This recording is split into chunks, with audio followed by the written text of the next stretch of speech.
আসসালামু আলাইকুম। আমি মোহাম্মদ গোলাম মোর্শেদ। আমার বাড়ি হচ্ছে বাসাইল সদর ৮ নং ওয়ার্ডে। তো আমি এই বড় হসপিটালে আসছি। আমার ওয়াইফকে উনি গর্ভজনিত ছিল, অসুস্থতা ছিল, তো ওনার সিজার করার জন্য আমি আসছি এই বড় হসপিটালে।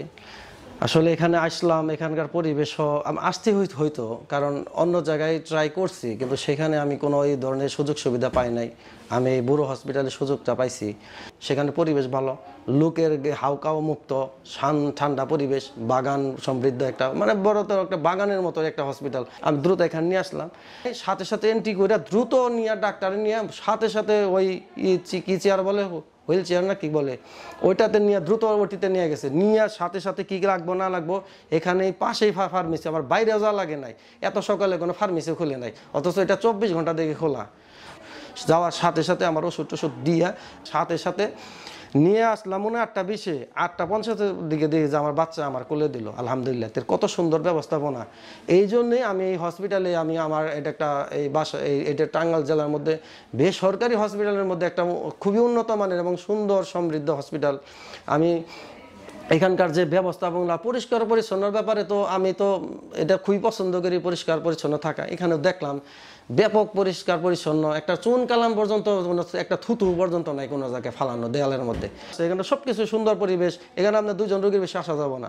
এখানে জুতা খুলে জুতা নিয়ে আসতে হয়, যেখানে সেখানে থুতে ফেলা যায় না। তো বাচ্চার হাউ কাউ মুক্ত কত কিছু। ফোন এখানে আপনার যা দৌড়াদৌড়ি করানো লাগবে না, ডাক্তারের কাছে ফোন নাম্বার দিয়ে দিছে। অনেকের ফোন নাম্বার দিলে ফোনে পাওয়া যায় না, রুমে বসে বসে ফোন দিয়ে নিয়ে আসি। সাথে ফোন দিতে দেরি, আসতে দেরি নাই, সাথে সাথে চলে আসে। যে এই যে ব্যবস্থাপনাগুলা, আলহামদুলিল্লাহ আমি খুবই খুশি হয়েছি, সন্তুষ্ট হয়েছি। আমার বাচ্চাগুলো খুবই সুস্থ, আমার ওয়াইফও সুস্থ। আমি আশা রাখি যে এই হসপিটালগুলো আরও উন্নত করব, যাতে আমাদের ঢাকা না যাওয়া লাগে, এবং আমাদের এই যে সুস্থতার দিক দিয়ে তারা অনেক খেয়াল রাখবে। এবং সামনে নাকি আর 15 তলা একটা দিতেছে, বড় হসপিটাল দিতেছে, সেখানে নাকি আরও আধুনিক সুযোগ সুবিধা আছে। তাহলে এই সুযোগ সুবিধাগুলো কন্টিনিউ করুক, এটা সবসময় দোয়া করি। বড় হসপিটালের জন্য আমরা সবসময় দোয়া করি। আমরা সকলে সন্তুষ্ট হয়েছি, আমার ওয়াইফ সন্তুষ্ট হয়েছে, আমার শাশুড়ি মা সন্তুষ্ট হয়েছে, আমার এই যে যারা আছে আমার আশেপাশে যারা ঘিরে থাকে আত্মীয় স্বজন, সকলে সুখী হয়েছে। এবং আমি সবসময় এটার প্রতি কৃতজ্ঞ থাকবো। এনারা আমার ওয়াইফের এই মৃত্যু ঝুঁকি অবস্থায় যে সাহায্য সহযোগিতাটা করছে, আমি সারাটা জীবন এই বড় হসপিটালের ব্যাপারে আমি সবসময় কৃতজ্ঞ থাকবো।